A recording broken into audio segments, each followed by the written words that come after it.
to Expert Analysis courtesy Right Score. My name is Samuel Fakayode and I'm joined by a senior writer for Right Score. Hila Fisayo is his name. You can also call him Fisayo Oluwatosin. Anyone will do, but for this show, we shall call him Hila. So Hila, how have you been? Thanks for joining me. Yeah, I'm good, and thanks for having me here today. It's been a pleasure meeting you guys here today, and thanks for listening to Right Score podcast again, Expert Analysis.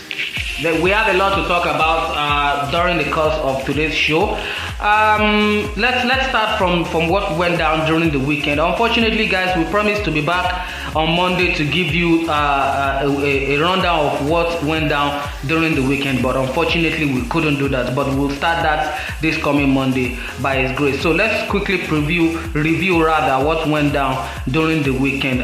Chelsea expectedly, although the performance wasn't expected, defeated Brighton 3-1, and the whole talking point from that game was not Chelsea performance. Actually, it was the performance of a certain African British, if I should call him that way, Tariq Lamptey, who was all over Chelsea. How in the world Chelsea allowed him to go? But after the game, Lampard came out to say, I was on bended knees begging Lamptey not to exit Chelsea. I need you here. But Lamptey said, Coach, I need to go, please let me go. I need to go and get myself some playing time. In the end, he was allowed to move to Brighton and Hove Albion, and we saw what he did against Chelsea on Monday. Good performance from him, and I would like to get your thoughts on this quickly, Hila.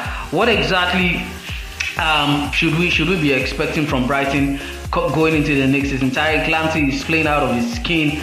I don't know what does the future hold for this young man. He's Ghanaian and he's also British. Yeah, talking about Tariq Lamptey, I was so pleased with this guy's performance on Monday night. You see, seeing this young talent playing this way, I was so surprised. I was like, why on earth this guy leaves Chelsea? I really want this kind of player. You know, seeing a player like that play, you will be very pleased and excited. But talking about Brighton this season, I see them, doing some great things in the Premier League this season. I see them going far because seeing the kind of tough time they give Chelsea, I'm very pleased, and they outplayed Chelsea totally. Chelsea were just lucky to win the match. They were just unlucky. So to me, I see them doing something great this season already. I also see them doing well this coming season. I see them escaping the relegation waters. Alright, let's move on quickly. The game on the lips of everybody that everybody are talking about was the game involving the champion of EPL and the champion of the championship. That's Liverpool up against Leeds. The game really lived up to the billing. If the referee was to add about another 2 minutes to that game, you cannot bet against Leeds equalizing in that game.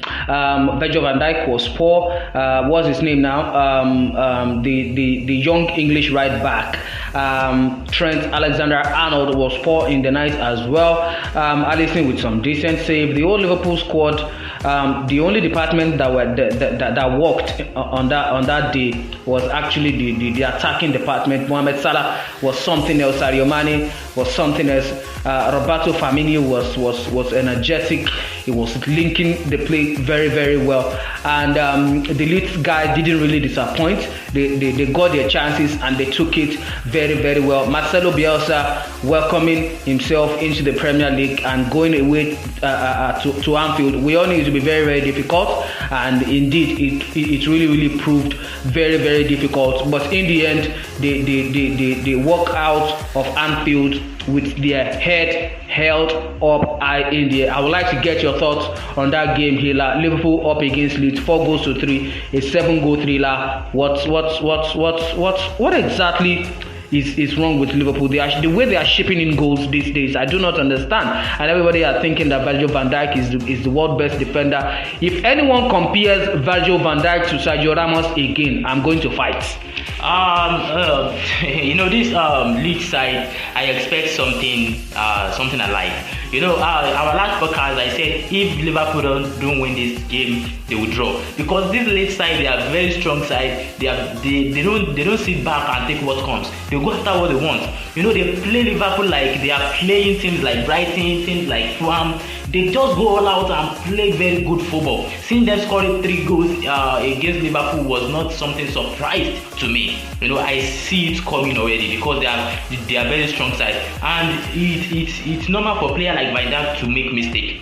It's clear for players to make mistakes, but mistakes Van Dijk make this costly mistake. Exactly, it's very costly, and I don't expect such from Van Dijk. Van Dijk has made more errors that leads to goals in the EPL since he joined Liverpool in 2018, and yet everybody are regarding him as the world's best defender. I don't know the football they are watching as far as I'm concerned.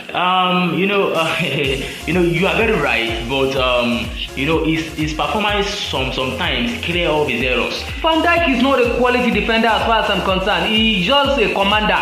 He will just stand in there commanding others, go and mark him. I don't know. Yeah, that's what I'm saying, that sometimes his performance clears all his errors. Seeing the errors. Seeing the errors he makes against Leeds that night, and some other things he do, it clears that error. He scored against Leeds that day, and it clears all those errors. It doesn't let people talk about it because he has been doing well. If he makes errors, he corrects it, and he move on. So that's why people are not talking about it, because some good performance he did clears off his errors. So I'm expecting something phenomenal, something good from Liverpool this season. But seeing the way they are conceding goals, I'm just so scared, and I don't know what to say about it. They just have to strengthen their back line and make sure this mistake doesn't cost them a lot. So, and I'm expecting great performance from them against Chelsea on Sunday. All right, Hila, let's quickly talk about Everton Tottenham. That was the game that went down on Sunday. James Rodriguez was phenomenal. He was exceptional. His pass accuracy was top notch, world class, and that really showed. And they defeated Tottenham. I told our listeners to go for both teams to score, but Tottenham didn't come to the party. Apologies for that. But going forward for Everton, where do you think they would finish, and what exactly is the problem with Jose's side?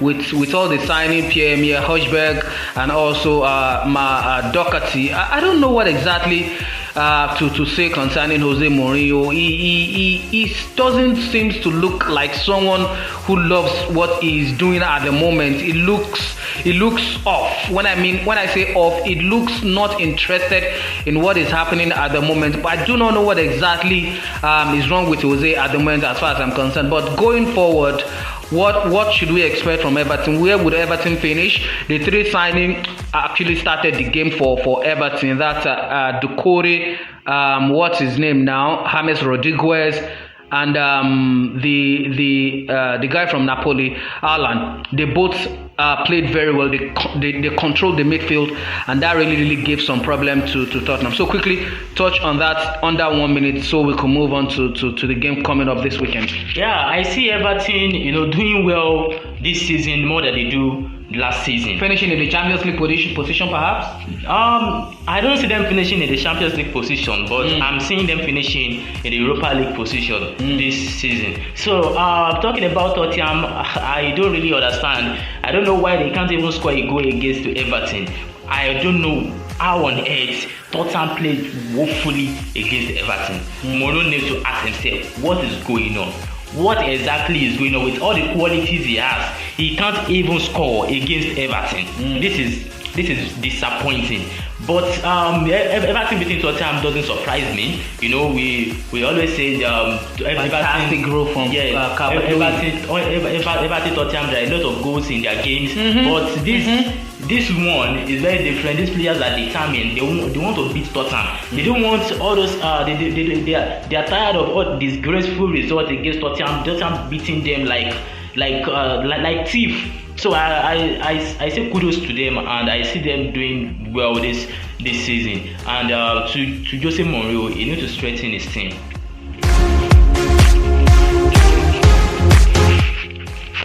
The big game going down this weekend. Quickly, let's move on to the game. But before that, let me get your thoughts. No much analysis. Let me call the fixtures. Leeds up against Fulham on Saturday. What's your take? Who is winning? I see Leeds winning. All right, you see Leeds winning. Everton up against West Brom, the early kickoff, 12 o'clock on Saturday. I see Everton winning. And also on Saturday evening, Arsenal up against West Ham United. I see Arsenal winning or draw. Arsenal winning or draw. I'm tipping Arsenal all the way to win. Pierre-Emerick Aubameyang has signed a new 3-year deal with Arsenal, and he says Arsenal is my home and I want to become an Arsenal legend. So what do you think on that? Yeah, it's a good signing, and a good announcement for Arsenal fans, especially. This is what they've been waiting for. They've been ranting all over the social media, and now the guy has announced his new contract. So I see him, doing well at Arsenal, and I wish him the best. I wish him good luck.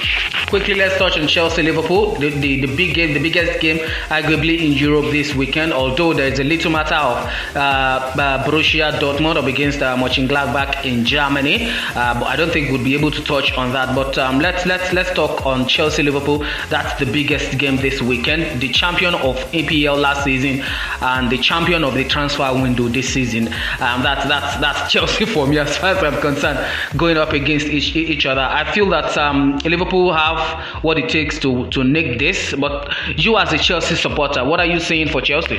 Yeah, it will be interesting game to me. It will be interesting. Thiago Silva is available. Ben Chilwell seems to be available.